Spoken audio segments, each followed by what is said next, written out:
Hey guys, how's it going? Welcome to my video. So we're doing this video on this KINGBOLEN brake fluid tester. This was sent to me as a sample, but I am doing my personal review of this, good or bad. This is BF200 is the motto. It's got a replaceable battery design, high resolution screen, high precision sensor, multi-type fluid test, DOT3 4 and 5.1. It's got a built-in flashlight, again high resolution, accurate analysis. See what it says on the back: brake fluid tester, key explanation, LCD light on off. These are the buttons, flashlight on off. There's a mode select, there's a power key. Features rapid detection with sound alarm prompt, supports DOT3 4 5.1 switchable, universal probe, invisible, twistable, durable, accurate testing, and rapid response, easy to handle with one hand, flexible one hand, high resolution with that's highly discernible. All right, so those are the key points. KINGBOLEN, thank you for sending this to me as a sample, and this is gonna be an unboxing also, because this is the first time that you are looking at this. Is the first time we're checking this out together. This is what it looks like, guys. Fits in your hand, flexible, the probe, and it's got so I don't know if it comes with a battery. I do not think it comes with the battery. So this is one of these screw out types. Now personally, I'm not a fan of screw out battery compartments, but I guess it's a lot more secure. It doesn't feel like it comes with batteries, but I'm gonna just take this off. That's the screen that you're looking at right there. And give me a sec. I'm going to take this off. I'm going to put some batteries in and we'll check it out. All right, guys. So it takes 2 AAAs. And I got to tell you, I really don't like the design where they have a screw in for the battery, because I had a difficult time taking the screw out and putting this in. I had to use 3 separate screwdrivers. I had to use like a mini screwdriver just to be able to take it out. So they should have maybe I don't know, include the battery or something like that. I used this screwdriver to take it out. I mean, I had a couple of screwdrivers that anyway, let me just not anyway, since I was able to take it out, that's a good thing. But as you guys can see, for whatever reason, the screw was, it was stuck in there, because apparently when they I'm really going in on this the screw, but when they did this, I'm pretty sure they actually did the hole wasn't there, so they screwed the screw in. They screw the screw in to make the hole, and that's why it's not very that wasn't very easy to take out. They should have just drilled a hole in there first. But look at this. It's kinda, I warped the head of the screw, but anyway, let's see what it does. Okay, so anyway, that's not really a horrible thing. You guys, I'm sure you guys have a couple of screwdrivers with you but I am impressed with the screen, though. I am impressed with the screen. So I mean, it didn't look like much before, but so this is what you see. All right, it gives you a battery life,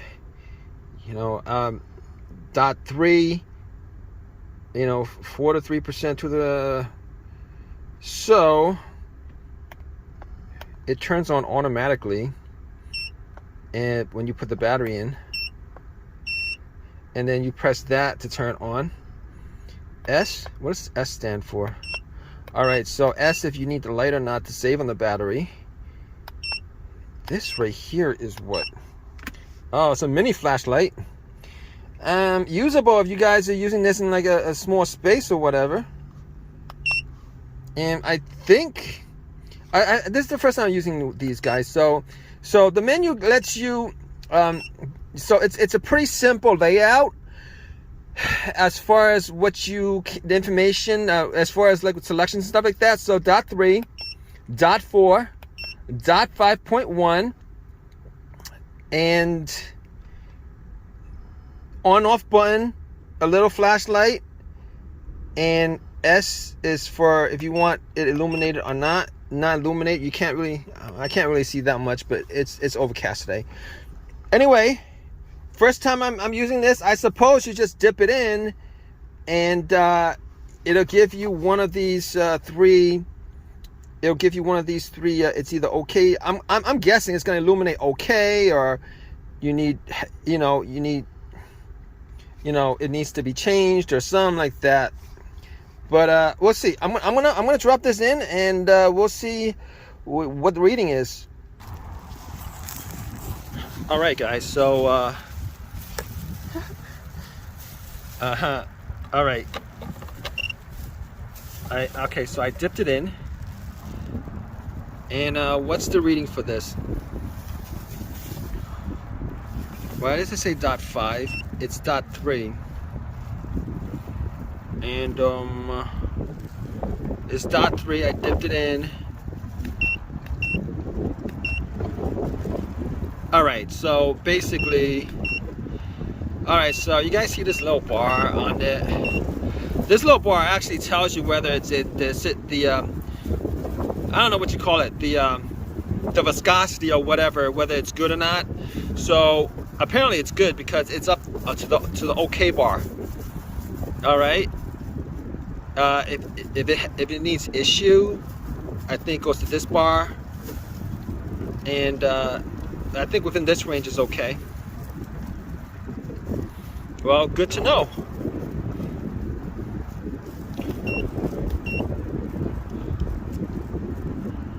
There it is. It is DOT3, guys. So,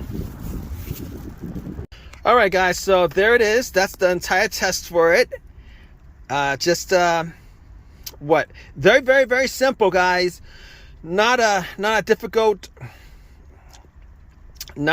device to use. Now, it's inexpensive. Depending on where you pick it up at, it's anywhere from, I believe it ranges around 20 bucks. Ranges about 20 bucks. And McDonald's sweet tea is awesome. It's got nothing to do with this. And it seems to be durable. So anyway, if you guys are looking to get a brake fluid tester, now normally I don't test out the brake fluid, but if you guys have some really good cars or cars that you guys do care about, and you guys are up for upkeeping and stuff like that of everything specific to your vehicle, including brake fluid, this is a very, very simple device to use. Definitely check it out. I'm going to drop a link in a link section if you guys want to pick it up, pick one up. Anyway, you guys have any comments? If you guys have any comment on this, you guys have any of your own personal usage of this, definitely leave a comment in the comment section, good or bad. Please give me a thumbs up and all that good stuff, right, guys? Take care.